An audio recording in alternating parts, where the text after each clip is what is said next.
Overwatch 2 has been released about a year ago, and on the launch day, everyone expected a drastically new and fresh gaming experience with tons of new content. But in reality, we were just given another big update. And while Overwatch is an exceptionally popular game at the moment, something is fundamentally wrong, as there are approximately 80,000 overwhelmingly negative reviews on Steam, and that's only after 2 days of release on that platform. In this video, I'd like to discuss whether you should be playing Overwatch 2 in 2023 as the new player, or as someone who tried the game once and now looking for a comeback. Let's get started. One of the most significant problems in Overwatch is the issue of balancing heroes. Blizzard did a really nice job at creating so many unique characters, to the point where every single gamer can have at least one all-time favorite hero for every role they like. Speaking of roles, there are tanks, DPS, and supports. And in each category, you have dive characters that have high mobility skills which allow them to go for low health enemy heroes. Brawl characters find their value fighting face to face and following the tank. And poke characters are standing behind the shield and deal tons of damage from range. With a roster of 38 unique characters and endless character lineup combination, achieving the perfect balance is an insanely difficult task. And while Blizzard has been continuously tweaking hero abilities and stats to ensure the fair gameplay, it is an ongoing challenge, as we can't really please everyone. Some heroes may become overpowered by a direct buff or a nerf to the character that counters them, while others may feel very underwhelming, leading to a frustration among players. The best way to avoid pain in that regard is to try every single character and find a few that resonate with you, and slowly but surely learn to play against direct counters. Go for different playstyles based on maps, allies, and enemy team comps. And at the end of the day, you will become a very strong player, because it's not what you play, it's how you play. Another problem that everyone is facing is the toxicity within the Overwatch community.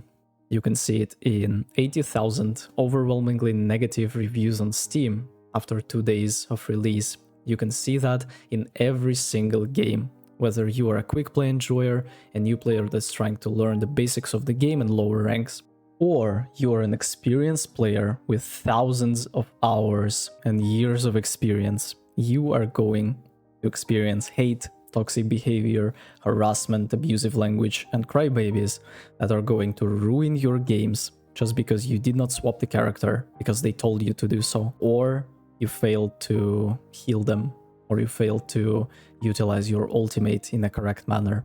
Unfortunately, this is going to ruin the experience for everyone involved. And if we are being realistic, this is the problem that will never go away, as it is deeply rooted in our psyche. Human beings are born to dominate, and every single time you have a fight, whether you are fighting with swords, playing chess, or going for a Tetris match, or in this case playing Overwatch 2, you have a winner side and a losing side. And every single time a player feels that his level of domination has dropped, he feels the toxic urge to get it back by saying how horrible the teammates are. He's basically finding all the excuse in the world to justify his horrible individual performance and just say that, oh, it's a main tank difference, or I played exceptionally well, but my teammates threw. In the long run, these players will never accomplish anything, as their toxicity is going to get in the way of their performance and improvement.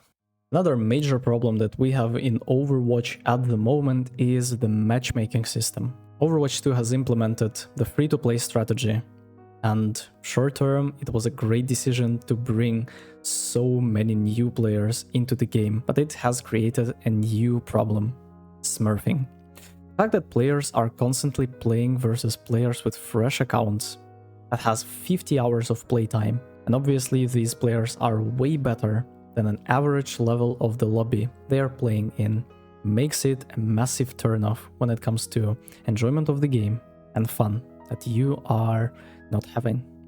Besides that, there are horrendous queue times that you have to deal with after you climb to a high rank.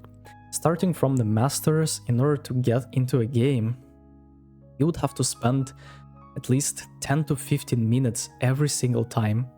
And interestingly enough, I sit in a queue longer than I play the game. Of course, people in lower ranks will never experience problems like this, as the player distribution curve is very spiky and you have majority of the players in Plat and Diamond, and then there is a massive decline when it comes to Masters, Grandmasters and top 500 players. And this is one of the reasons why people smurf, and obviously there is no way around it.